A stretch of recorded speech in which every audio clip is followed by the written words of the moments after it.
थाला चेपा थालले काटेको भने मलाई त केही पनि थाहा छैन यसको बारेमा दाइलाई सोध्छु अलिकति उहाँले छोटकरीमा भनिदिनुहुन्छ ठिकै छ मैले थोरै अब मेरो कानमा दिमागमा मैले सुनेको कुरा भने हो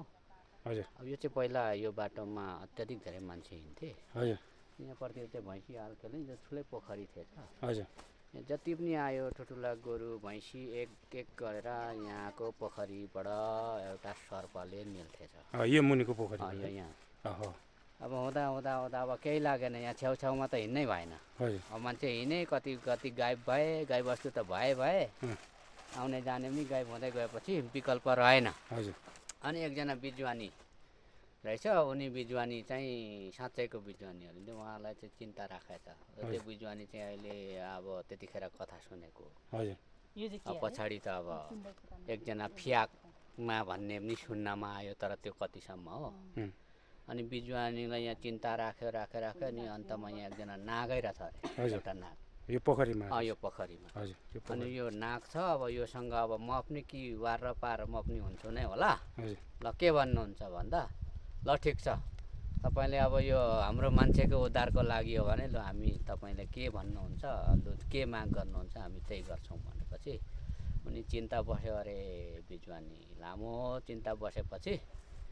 अनि उनले चाहिँ पहिला बाचा बाँध्यो अरे यहाँ एउटा ढुङ्गा थिएछ यो ढुङ्गालाई 7 चिरा पहिला काट्नु भएछ अरे हजुर यो काट्न सक्यो भने म यो नागलाई अन्त्य गर्न सक्छु सकिनँ भने कोनी भन्ने उनको थियो अरे नभन्दै यो 7वटा चाहिँ काट्नु सफल भएछ अरे अनि त्यहाँबाट एकैचोटि यो पोखरीभित्र पसेर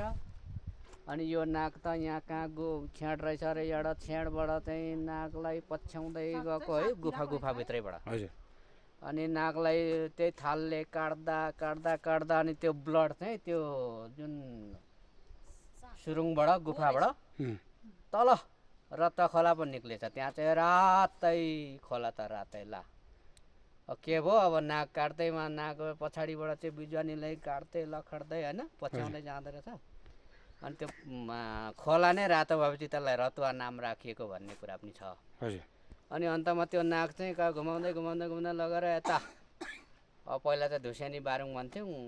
अहिले चाहिँ पहिला धुसेनी गाविस थियो अहिले चाहिँ देउमाई नगरपालिका पर्छ हो त्यहाँ गएर चाहिँ बिजुवानी पनि अन्त भयो मृत्यु भयो अब नाग पनि त्यहीँ गएर चाहिँ अनि मऱ्यो अरे अनि त्यहाँबाट नागको ढुङ्गा जस्तै ढुङ्गाको नागै छ त्यहाँ नाग पनि छ अनि त्यो बिजुवानीको च्यान पनि त्यहाँ छ त्यहाँबाट टुङ्ग्यो भन्ने हामीले सुनेको अनि यसलाई चाहिँ थाला चेप्पा थालाले